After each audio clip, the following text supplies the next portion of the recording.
ဘဝမှာ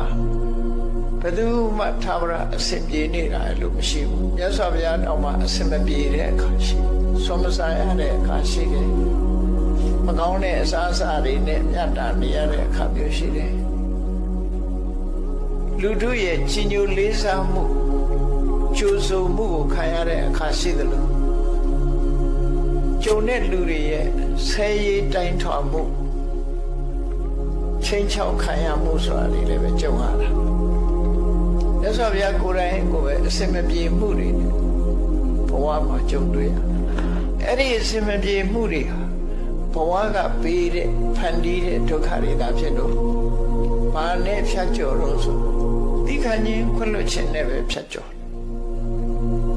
တခါတော့မြတ်စွာဘုရားမိန့်ကြားခဲ့တဲ့စကားလေးဟာဘုန်းကြီးတို့တွေမှတ်သားပြီးတော့လိုက်နာเสียကောင်းတာ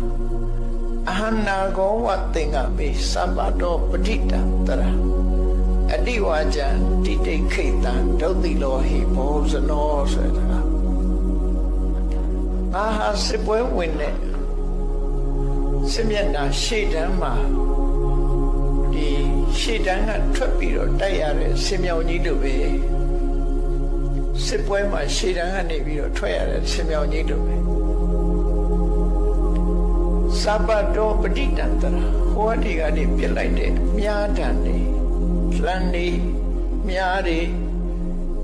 အဝေးကပြစ်လိုက်တဲ့အရာတွေဟာဆင်ရဲ့ကိုယ်ပေါ်မှာလာကြတာတွေအများကြီးပဲ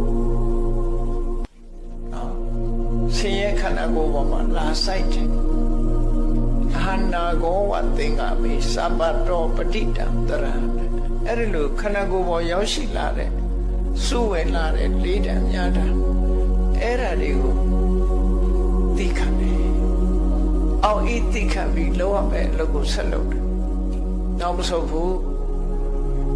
အတိဝါကျံတိတိခိတံလူတွေရဲ့စော်ကားမော်ကားပြောဆိုတဲ့စကားတွေကိုငါသိခံတယ်သိခံမယ်။ဘာကြောင့်လို့ဆိုရင်ဒုတိလောဟိဘဟုဇနောလောကလူအများစုကကိုချင်းတရားမကောင်းကြဘူး။ကိုချင်းတရားမကောင်းတဲ့လူတွေခြားတယ်မှာသိခံခြင်းမှာတခြားလုပ်ဆရာမရှိဘူး။အော်ဤသိခံတယ်စစ်တိုက်နေတယ်ဆိုတာ